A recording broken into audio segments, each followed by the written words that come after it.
before the lights turned neon, before the sky bled colors no one asked for. This city used to breathe like the rest of us. People still prayed back then, not to gods, but to dreams. They believed in tomorrow. They believed in something called peace. But peace don't pay rent. The streets learned that faster than the people who walk it. The first gangs weren't born out of hate. They were born out of hunger, out of fathers who vanished, mothers who prayed too long, and kids who got tired of being ghosts in their own city. That's when the generals came. They didn't wear medals. They wore scars. They didn't march for nations. And from the ashes of loyalty and blood came people like Sabo. You couldn't make a man like him in a clean world. You had to burn the system first, scorch every rule, drown every hope, until all that was left was instinct. This city didn't just fall, it evolved into something unrecognizable, a world built on neon light and shadows, where money glows brighter than mercy, and justice is just another currency. They say every empire starts with a story. This one starts with a gunshot and a man who stopped running.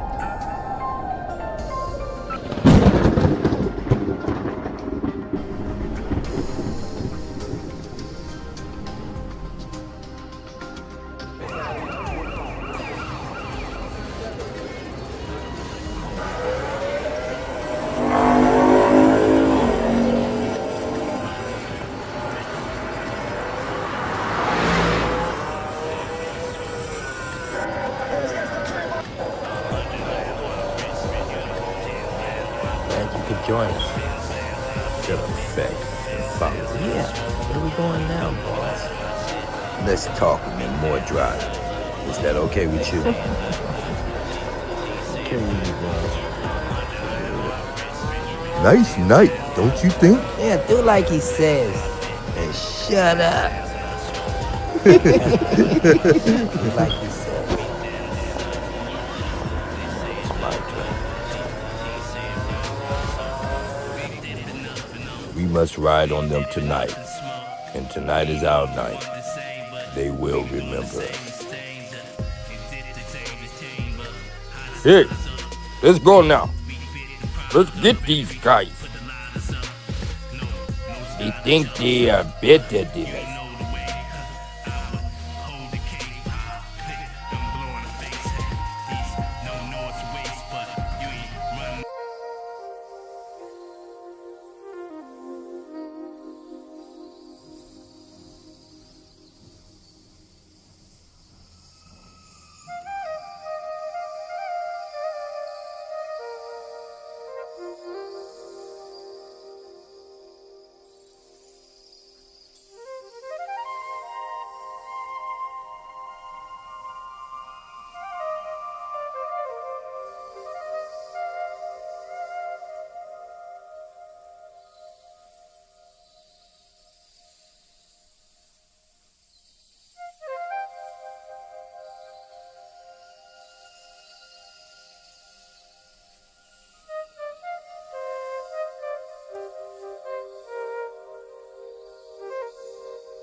All right, I think we're on.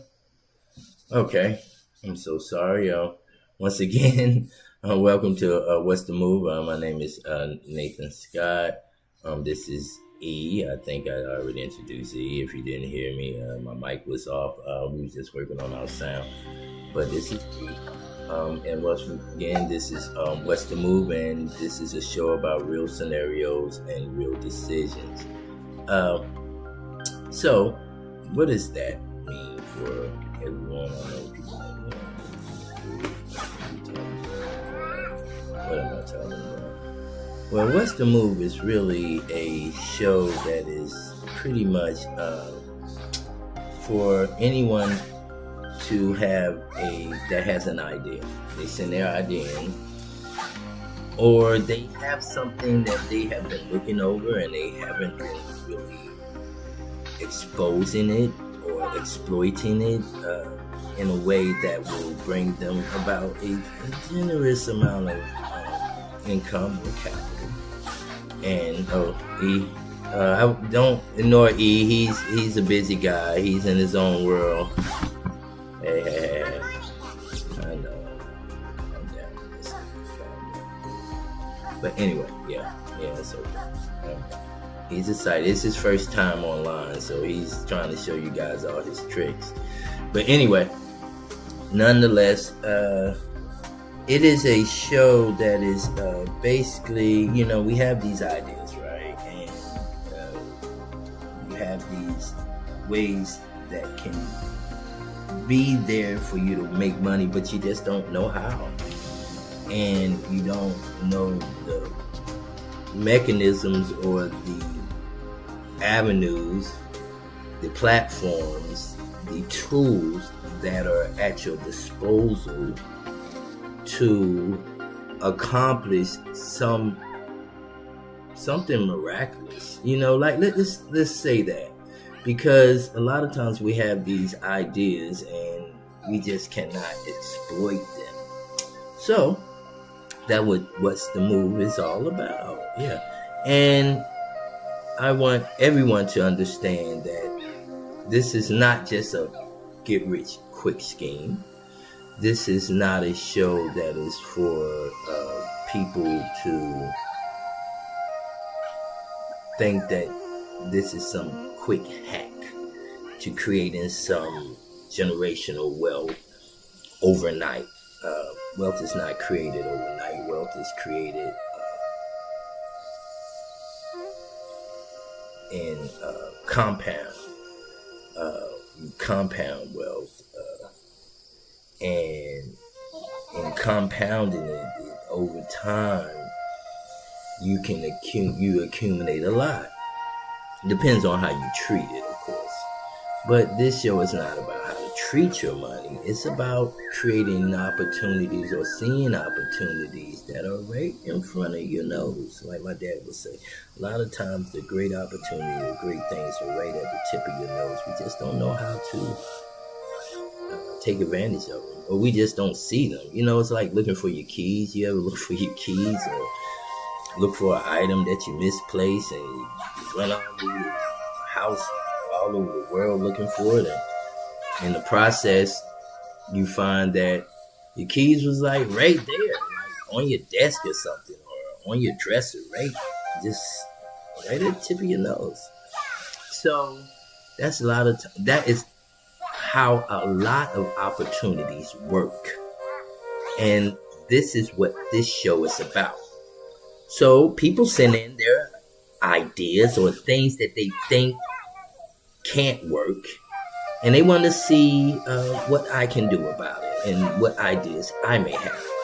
So today we'll be going over one opportunity, and that opportunity is someone sent in that they friend, and I'm going to make sure I got it right, but a friend of mine has a bunch of baseball cards, and he feels that the online market is oversaturated and he's never sold one card, period. All right, that's what they're saying. Okay, cool. All right. Baseball cards. All right. So we see that the scenario is that this person, which we see here, is in need of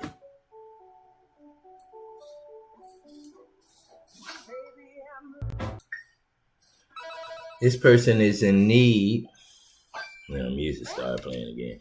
But this person is in need of trying to find out a way to, I guess, figure out what they want to do with their baseball cards. This is what they're facing. So it makes sense. I mean, who doesn't want to know what to do with baseball cards? You know, you got a bunch of baseball cards. Maybe, you know, you've been collecting all your life. You know, I don't know.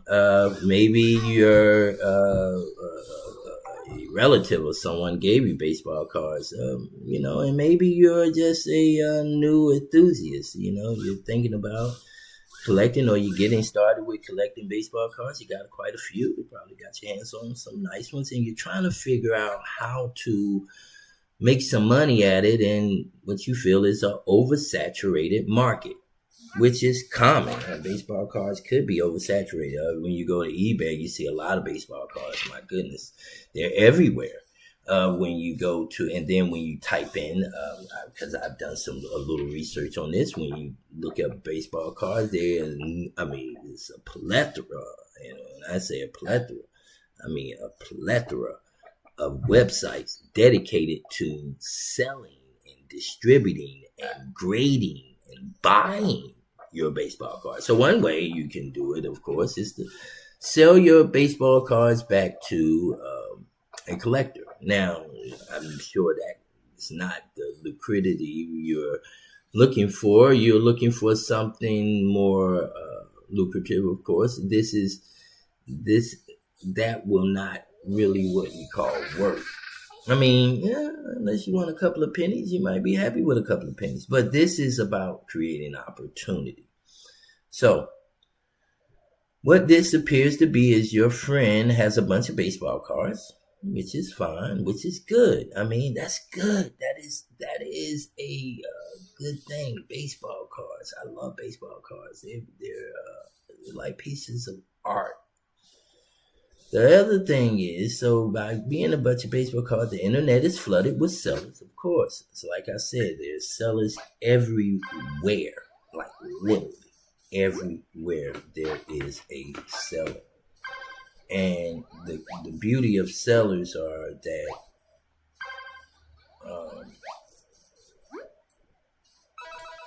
they can, you know, create this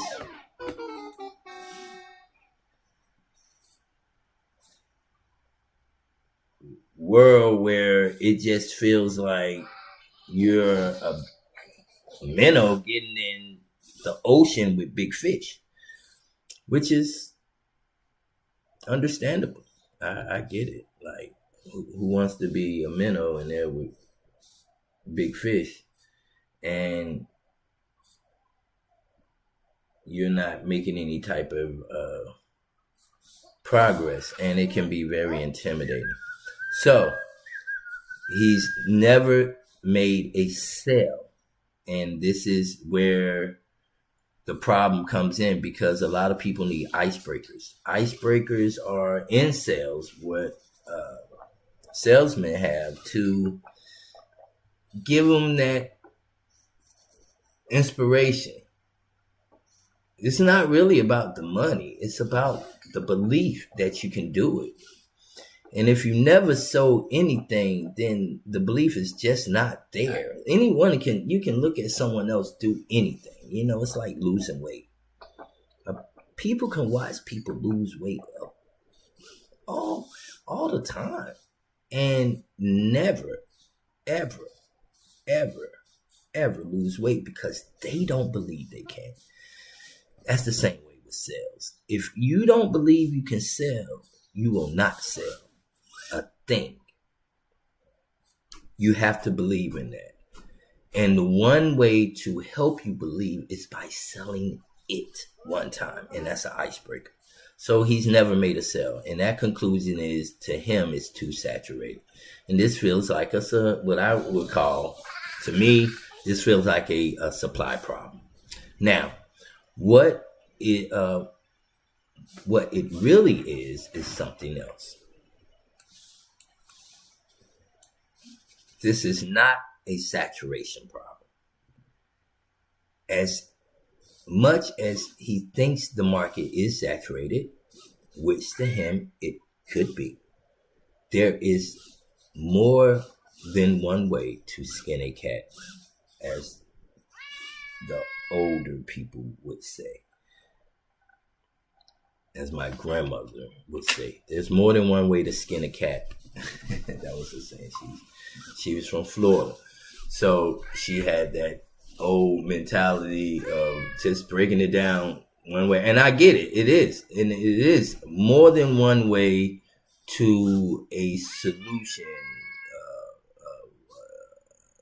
Because just because something to you can be oversaturated, that there could present itself an opportunity. And that is very, very, very important. So let's get to that. That itself is very important to know that this is not a saturation problem. And I hope everyone understands this. It's not. It's not.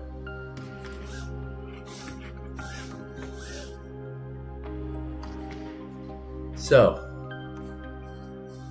being that it's not a saturation problem, right?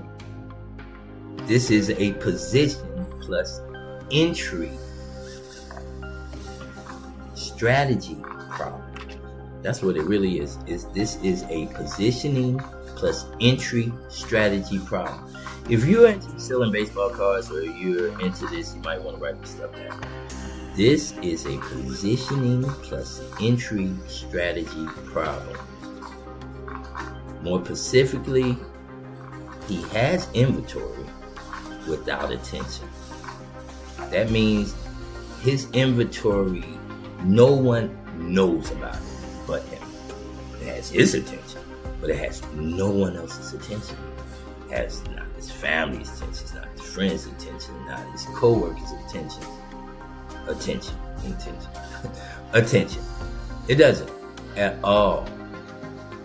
At all. And it definitely does not have the online world, the social world, the marketing world. I mean, it's just in the closet, in the dark. So if nothing is out there, it just, yeah, of course, it's not going to sell. Nobody knows it exists. He also, his other problem is he has product without narrative. That's right. He has product without a narrative, without a story, without something to go ahead of it. Like, everything needs a story, a narrative. And if you don't have that, then you're lost. You are. Also, he has no marketplace identity. This is a key problem with many people that are selling products online, and this is why people cannot make money. They sell products and they do not have the ability to make any money because they have no marketplace identity. The next thing he's missing is he is trying to enter a competitive market as a commodity seller. This is a key point when selling items that you trade. It's a commodity. Baseball cards, paintings, plates. And we got people that sell dishes, china, fine china. That's a commodity. Antiques, that's a commodity. You got people that sell coins. That's a commodity. So this can be used for anyone that sells antiques, not vintage clothes. I don't like calling them old clothes because old clothes can give the impression that they're worn and overused. So vintage clothing that is good, like Plato's Closet type of stuff, right? You have like an eBay store or something like that. This can apply to anyone that sells fine china, collectibles of any sort, antiques of any sort, especially if you have bulk. If you have bulk, which baseball cards can also be in both. It depends on what's considered both. That's perspective, right? You know, you got people that have like storages full of baseball cards. Baseball cards. You have serious collectors. Then you have starting collectors. So what I'm talking about will go for your serious collector and your beginning collector of any sort. So you're in the competitive market as a commodity seller. Remember that. When you're selling anything that is an antique, that is a collectible, that is traded like baseball cards, coins, you got people that even stamps, that's another one, dolls. You got people that collect like single items, like everything McDonald's, everything Burger King, you know, that's a restaurant, everything, you know, Mattel. So these are the different things that are in that competitive market as a that you're falling under as a competitor. It's a competitive market as a commodity seller. In a saturated market, genetic sellers lose. Positioned sellers win. Remember that always till the end of time. In a saturated market, because this is what he's in it. He think he's in it. Most likely he's in it. Most likely he's in a saturated market. Baseball cards have been, oh my gosh, everybody and their mother. And then you have the, we'll get into that later, but we had the 90s junk era where a lot of those could be basically trash if you don't know what to do. But they're items, they are collectibles too. And the system of collecting, that's another show. We'll get into that. But right now we're seeing how you can't just look at things the wrong way or in a negative sense. You have to turn what's negative into the positive, because when there is something negative, right there, I can always almost guarantee you that there will always be an opportunity to present itself. So in the saturated market, genetic sellers lose and position sellers win. That's just the way it goes. Now, what we want to understand is we want to take our time here, because we want to create value. You still there, buddy? Oh, you went to sleep on me. Yeah, here goes sleep. But anyway, they will create opportunities. So we want to, take our time, because we want to really create opportunity for people. I want to add value with this show to show you that you can do anything you want with what you already have to create leverage for yourself, income for yourself, and capital for yourself. And not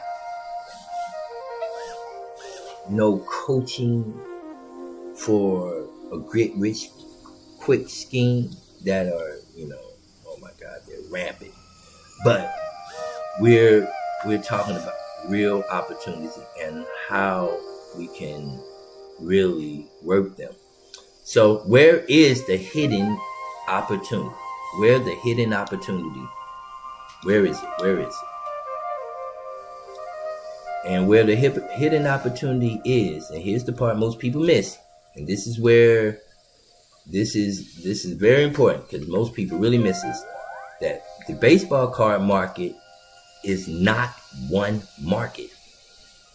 Let me say that again. The baseball card market, people, is not one market. This is what a lot of baseball sellers, and I'm talking about seasoned sellers. Now, I'm not talking about your greatest sellers, but seasoned sellers do not know that the baseball card market or antique market, but particularly the baseball card, because this is what this caller or this person has requested us to talk about is baseball cards. It's not one market. It's actually multiple micro markets. It is multiples. Inside of that market is multiple micro markets that you have to be able to spot. You have to be able to see. And if it's micro, then that means you need a microscope. You got to get close. You got to dig deep. You got to open it up, dissect it, like science. I mean, if you're in business and you need some income and you're trying to come up with a way, this is your way. You have to find ways to see inside of things that are right in front of you. And that's what I mean, the opportunity. It's like something you're looking for, but it's just like the nose on your face. It's just right there. So, what are these multiple micro markets? One is you have nostalgia buyers, emotional or emotion driven. That's what they are, emotion driven. Nostalgia buyers. Anybody who sells or has sold anything knows this, that they are a given sell. They're the easiest buy. They buy. You want to know why they buy? How they buy really? They buy because it just gave them a feeling. That's it. They don't care if it's good. They don't care about the quality. If baseball cards, you don't even have to have a pristine card. A nostalgia buyer will buy it. It's just it's a feeling, man. Ladies and gentlemen, it's a feeling. And when you're selling to a feeling of something in the past, that is strong, very strong. And I'm gonna tell you something with baseball cards. With nostalgia,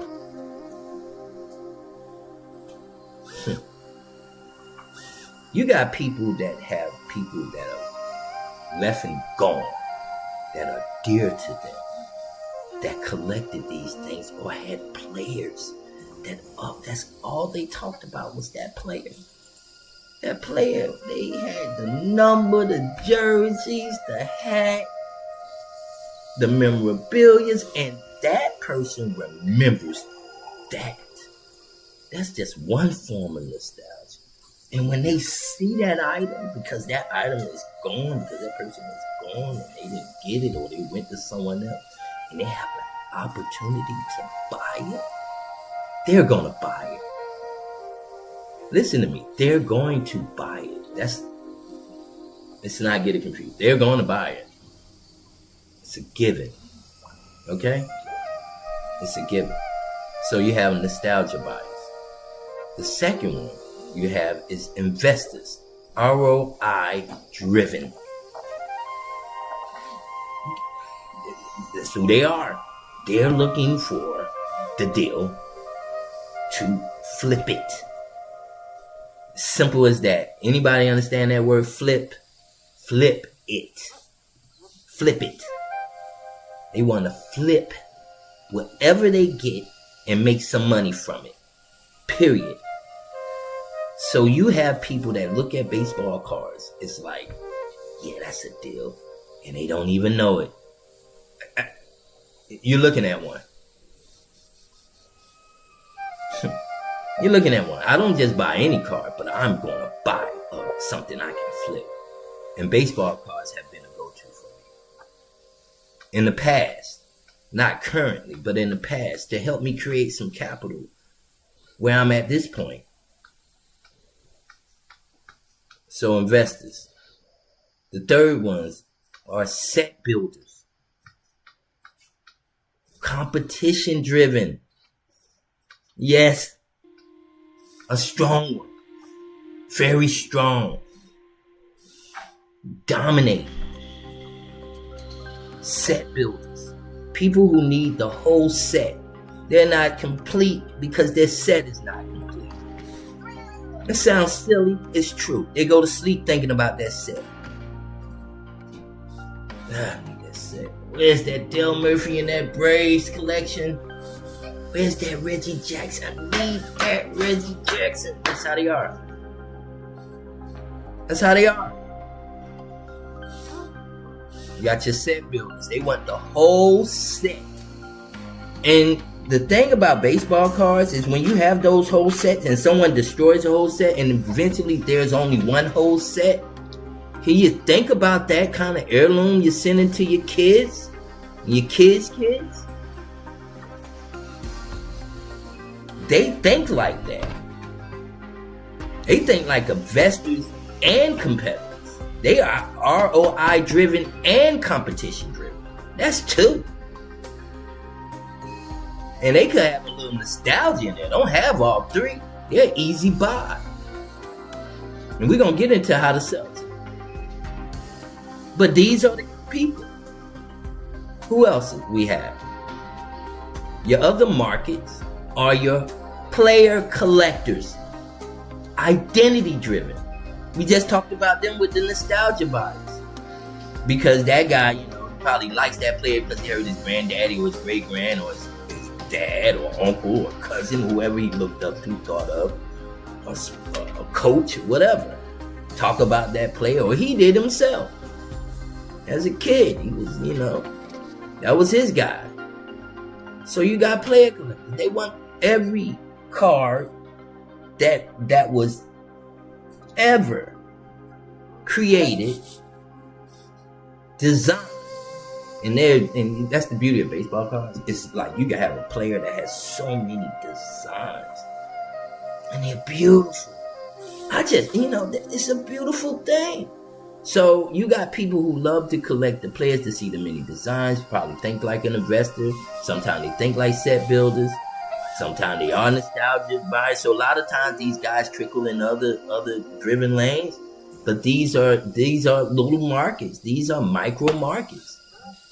So you got your player collectors. And they want every player. They want all the David Justice. They want, they want all the Frank Thomases, man.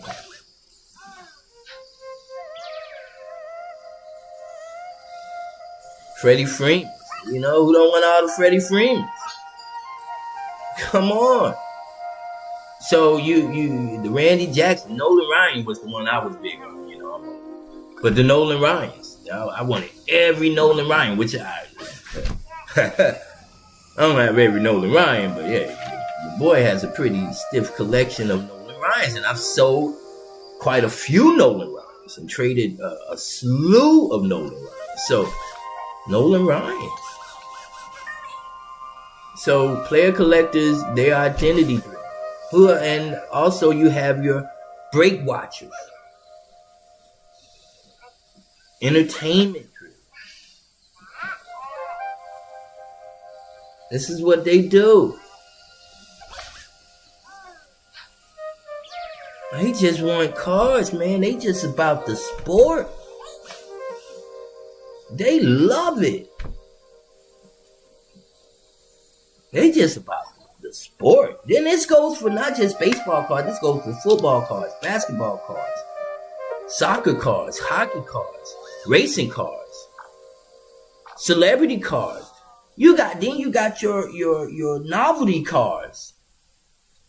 Then you got your postcards, your posters, your books. And this goes for your antiques. You got people that's trying to build the whole set of plates, the whole set of those.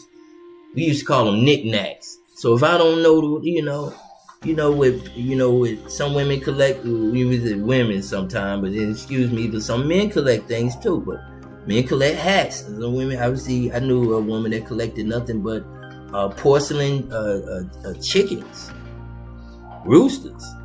I knew one that just collected the hens. I knew one that collected porcelain little dogs, and everybody gave it and had like a whole table of them. So this is things that people collect, and this applies to the same market. This applies, right? Hey, get stop the game for a second, right? Can we give it a break? Yeah? No? You back? Alright. Anyway, he's in his own world. I'm in my world over here. So, yeah, break watches. Then you got your newbies. They just education driven. These people. Oh my gosh. Have you ever wanted to get in something and you're new at it and you're just so excited about it, you just can't wait to do it? The minute you get chance and time to do it, you're doing it. These are newbies, man. This is your market. So you have your nostalgia buyers, your investors, your set builders, your player collectors, your break watchers, your newbies. This is all the people. These are all the markets, the micro markets that are inside of what some people just think is one market of baseball cards. And this goes for anything that falls under the commodity, if you're a commodity seller. So I'm using baseball cards, but this applies to anything. And if you need more detail on a show for like special collections, I do some one, but you got to hit me up. But nonetheless, this can be applied to that. So your friend is currently selling to nobody specifically. So that's the real issue. That's it. It's not that this market is oversaturated, which it may be. It's not that nobody won't buy, which they haven't. It's that your friend is currently selling to nobody specific. That's it. That's the issue. That's what he's dealing with. Yep, that's it. And it's okay. It's okay. That's everybody that has not sold anything, that wants to sell something. That's everybody that wants to make some money online and have not. And they're just shooting for, dreams in their mind. But they have something that they can do. That's him. Yeah, he falls in that category. I understand. I've been there a long time ago. I've been there. Okay. So,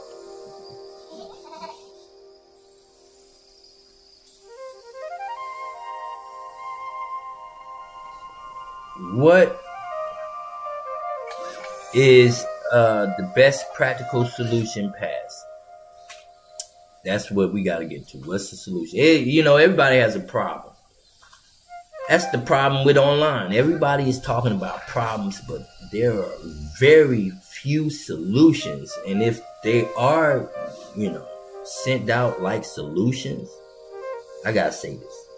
If they're sent out like solutions, it's sad to say they're not solutions either. Because no one is really out here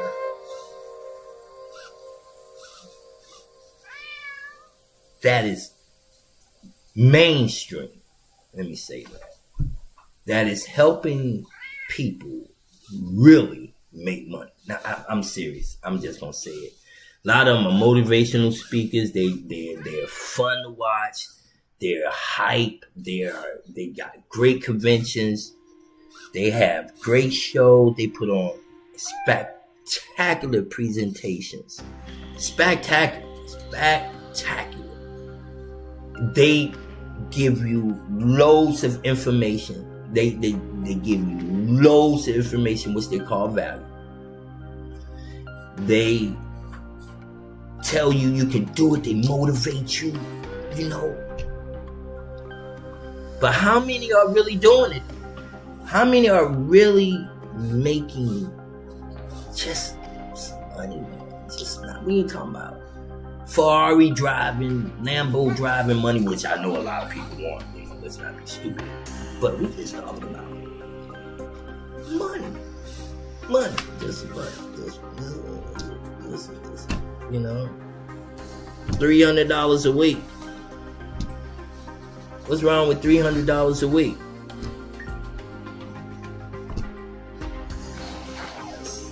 $300, man. Like, so I want to provide you with solution on what's the move. Like I said, this is real decision, real scenarios. Let's make decisions. Let's have some solutions. So, what are the solutions? And what's his solution? The first path is the storyteller or the story seller. The story seller is a low cost, high leverage path. This is high leverage. Instead, for example, like let's say you have posted a baseball card. Let's say that. Let's give you the benefit of the doubt. Say, hey, you posted. So I don't want to go over how to post. I don't want to go over how to put it online. You know, I know there's a video out there how to actually put up item online to eBay, to forming your own website, maybe with Shopify, Wix, you name it. Who else? I'm not into teaching HTML. Is that what it's called? Yeah, HTML, CSS, C++. I know this stuff, but I'm not into teaching it. What I'm into is teaching you how to work what you're doing differently. And to give you just an example of where to lean, because a lot of times we do what's normal. Like, because when you go, someone's going to tell you how to post something. Like, I can guarantee it's a video of how to post a baseball card. There, somebody's teaching you. Guarantee it. He's not going to give you everything. He's going to sell something. This is not what I'm doing. I'm not selling you anything. I'm here to show you. That's it. Show you what they're trying to sell you. In a way. But to really give it to you. So I'm going to give you some examples of how we do things. If you're doing, and I'm assuming, like I said, assuming he's just posting. So for example, like let's just say you have a baseball card, right? Instead of putting 1991, for example, 1991 Topps card for sale, right? Which is probably going to be taught in a course. I can almost guarantee somebody going to say, hey, put some caps here, throw this there. Tell you how to spice it up, right? That's not what I'm teaching. What I'm teaching you is a thought process that will save you money and give you high. You like high? High leverage. High leverage. So you got, let's say you got on there 1991, and I'm just shooting, I'm just throwing it up there. 1991 Topps card for sale. What you should do is turn that into quote, and I should put this up so you can see it. I want you guys to see this. Yeah.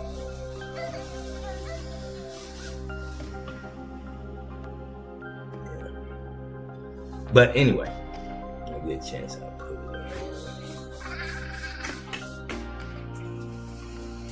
Give me a chance to put that, because I'm serious. This is a quote. I want this to circulate online, because I want people to understand how this works.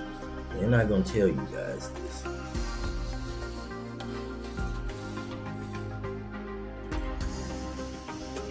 not going to tell you guys this. But I am.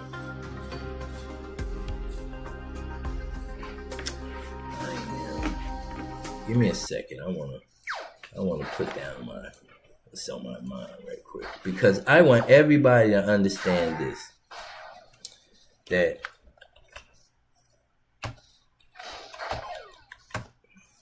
if you just flip it a little bit, and I mean that.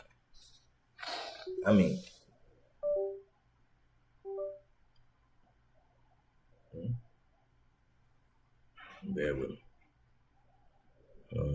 My little buddy is he going to sleep. He's tired. He's tired.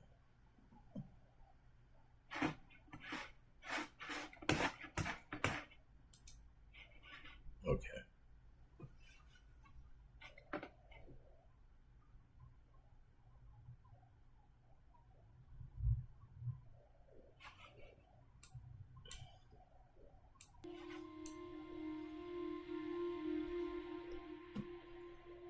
I don't know what just happened.